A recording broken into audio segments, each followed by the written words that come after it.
آپ کو ہندی اردو ایک ہی چیز ہے، پوری دنیا میں نظر آئے گی، لیکن اردو دانوں نے اردو کے ساتھ بہت ناانصافی کی ہے۔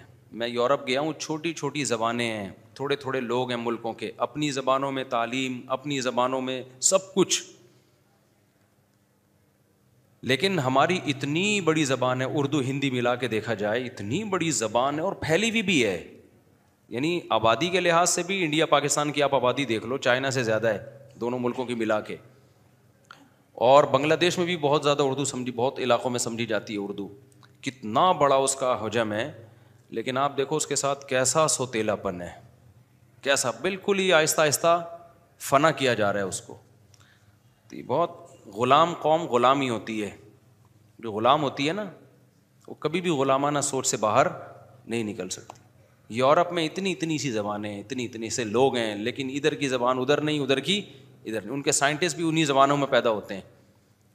ہمارے تو ہمارا کراچی ایک پوری دنیا ہے بھائی، کہ پنجاب میں کتنی آبادی، کے پی کے، اور پھر بلوچستان، اور پھر انڈیا، دلی، یو پی، یہ سارا اردو سمجھتا ہے۔ ہندی اردو ایک ہی چیز ہے، پہلے تو یہ دماغ سے فضول چیز نکالیں کہ ہندی الگ زبان ہے، اردو الگ زبان ہے، یہ سیاست دانوں نے فرق کیا ہے، کیونکہ ہندو سمجھتے ہیں کہ اردو مسلمانوں کی زبان ہے، ہم نے اردو کو پروموٹ کیا تو یہ مسلمانوں کی عزت ہو جائے گی، اور مسلمان سمجھتا ہے کہ ہندی چونکہ ہندوؤں کی زبان ہے تو ہم نے ہندی کو پروموٹ نہیں کرنا۔ یہ دونوں ہی بے وقوف ہیں ایک نمبر کے، سمجھ رہے ہو؟ حالانکہ ہندی بھی اردو ہے، اردو بھی کیا ہے؟ ہندی ہے، 2 4 8 10 الفاظ دائیں بائیں لا کے نا، اصل میں زبان کا پتہ چلتا ہے گرامر سے، تو گرامر تو سیم ہے، گرامر کیا ہے؟ سیم ہے دونوں زبانوں کی، تو گرامر سے پتہ چلتا ہے کہ ایک زبان ہے کہ الگ الگ زبان ہے، گرامر ہے، یہ کیا ہے ہندی میں بھی کیا ہے، یہ کیا ہے، یہ اردو میں بھی یہی ہے، یہ کیا ہے۔ تو جو اصطلاحی الفاظ ہیں اس کے لیے جو اصل میں زبان جو تھی ہندی، اس میں عربی فارسی تھی، تو انہوں نے عربی فارسی کو نکال کے اس میں جو دوسرے زبان کے الفاظ ڈالنا شروع کر دیے ہیں اس میں۔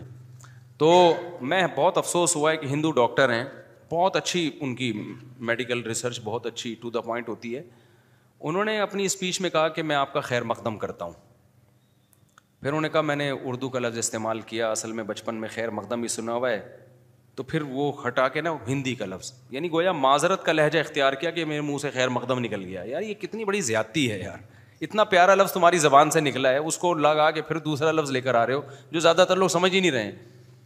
تو یہ غلام قوم، چونکہ ہندو بھی غلام ہے، ہم بھی غلام رہے ہیں، تو غلاموں پہ یہ غلاموں والی باتیں ہی سوٹ کرتی ہیں، ٹھیک ہے نا، وہ اس فضول چیزوں سے کبھی آگے نکل ہی نہیں سکتے، کہ اگر خوش آمدید کہہ دیا تو چونکہ خوش آمدید ہے تو اب یہ کیا ہے، تو تم جو انگلش کے الفاظ ڈال رہے ہو وہ کون سا تمہارے الفاظ ہیں؟ تو اگر یہ انڈیا پاکستان آپس میں محبت سے رہ لیں، تجارت کو فروغ دیں اور زبانوں پہ سمجھوتا کر لیں کہ یار وہ تم اس کو ہندی کہہ دیا کرو، ہم اردو کہہ دیتے ہیں، ہے ایک ہی چیز، تو کتنا اچھا ہو جائے گا، کتنا اچھا ہو جائے گا نا۔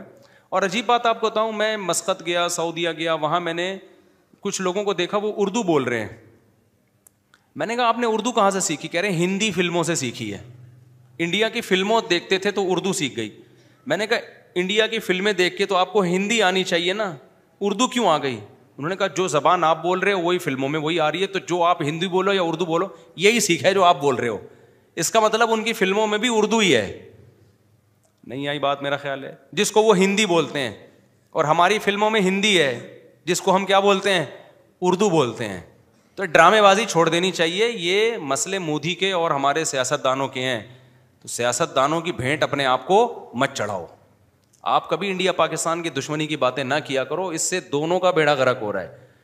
ایک نے نیچے کمنٹس کیے ہوئے تھے، میں نے بھی کہیں بیان کیا ہوا تھا کہ انڈیا پاکستان کو لڑائی چھوڑ کے نا، لڑائی معاف کرو، اللہ کا گھر صاف کرو، یہ کام کرنا چاہیے، دونوں ملک، دونوں کو دوستی سے دونوں کا فائدہ ہے، اتنی ترقی کر جائیں گے نا دونوں، اگر دونوں میں صلح ہو جائے، کہ آپ کی سوچ ہے بین الاقوامی طاقتیں نہیں صلح ہونے دیتی، پیچھے انڈیا کے اسرائیل کھڑا ہے، وہ کبھی بھی نہیں پاکستان سے دوستی لگانے دے گا، پھر یہاں کی اپنی سیاستیں چل رہی ہوتی ہیں، لیکن اگر دونوں ملک دوستی کا ہاتھ بڑھا لیں، تجارت کو فروغ دیں، بولیں بھائی تمہاری زبان ہندی ہے تو وہ بھی اردو ہی ہے، انڈیا میں اس کو ہندی کہا جاتا ہے اور یہاں کیا کہا جاتا ہے؟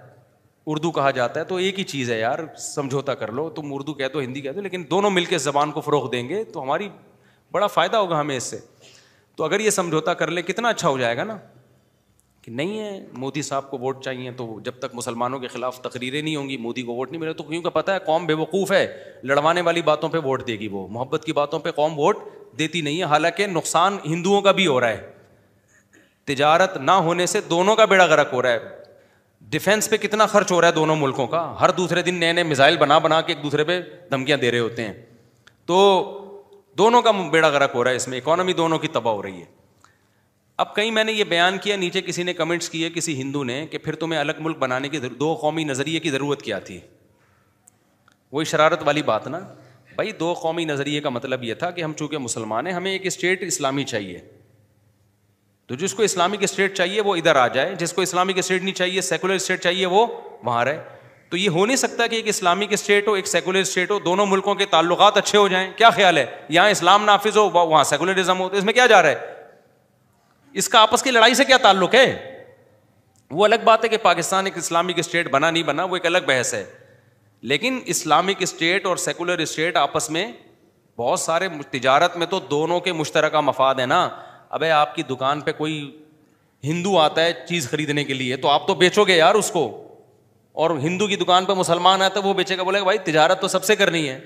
تو بہت ساری چیزیں دونوں میں کامن ہیں, تو اس کامن چیزوں پہ اکٹھے ہونا چاہیے, لیکن ایسا ہوتا نہیں اور بہت ہی مشکل ہے. سیاستدان کبھی بھی, وہ ان کو پتہ ہے منجن جو بکے گا نا, ووٹ کا منجن, وہ لڑوا کے بکتا ہے, وہ دوستیاں کرا کے نہیں بکتا. تو لڑوانے سے بکے گا تو وہ اس لیے ایسے ہی چلنے دو. لیکن یہ زبان ہے کہ اس کی حفاظت کرو بھائی. اردو کی, انگلش ضرور سیکھو, بین الاقوامی زبان ہے, عربی تو اور ہمارے مذہب کا حصہ ہے, وہ تو لازمی سیکھنی چاہیے ہمیں, لیکن اپنی زبان کی بھی حفاظت کرو. اردو بھی کوئی معمولی زبان نہیں ہے. بہت دنیا میں عربی کتنے, دبئی میں کتنے لوگ اردو جانتے ہیں, کیونکہ ہر دوسرا بندہ اردو اسپیکنگ ہے اتنی. اور کمال کی بات ہے سعودی عرب میں سائن بورڈ فارسی میں ملیں گے, اردو میں ختم ہو رہے ہیں. حالانکہ فارسی تو اتنی سی ہے یار, اردو کے کہاں مقابلہ کر سکتی ہے. ہمارے حکمرانوں نے اردو کو پروموٹ کرنے کی اتنی سی بھی کوشش نہیں کی ہے کہ سعودی گورنمنٹ سے کہہ دیتے آپ نے جگہ جگہ یہاں سائن بورڈ انگلش میں لگائے, فارسی میں ہے, تو یار اردو کو بھی تو کرو. اردو میں پرانے ہیں, اب نئے نہیں آ رہے زیادہ, کیونکہ حج عمرہ تو سب سے زیادہ اردو اسپیکنگ کرتے ہیں, چاہے انڈیا کے ہوں یا پاکستان کے ہوں. جو قوم سب سے زیادہ حج عمرے کر رہی ہے ان کی زبانوں میں سائن بورڈ نہیں ملیں گے آپ کو, تھوڑی تھوڑی چھوٹی چھوٹی زبانوں کے سائن بورڈ مل جائیں گے. تو ہمارے حکمرانوں نے کیا ہی نہیں ہے, آواز ہی نہیں اٹھائی ہے کہ اپنی قوم کے لیے اپنی زبان کے لیے کچھ کریں. یہ باہر ملکوں میں جاتے ہیں تو ان کو اردو بولتے ہوئے شرم آ رہی ہوتی ہے. چائنیز کا جو صدر ہے چائنا کا, وہ چنگ پونگ کر رہا ہوگا بیٹھ کے, بے ہوش ہو جائے پورا مجمع. جاپنی آ کے چانگ کنگ شنگ شانگ کر رہا ہوگا. ہمارے والے کو پتہ نہیں کیوں موت آتی ہے یار اردو بولتے ہوئے.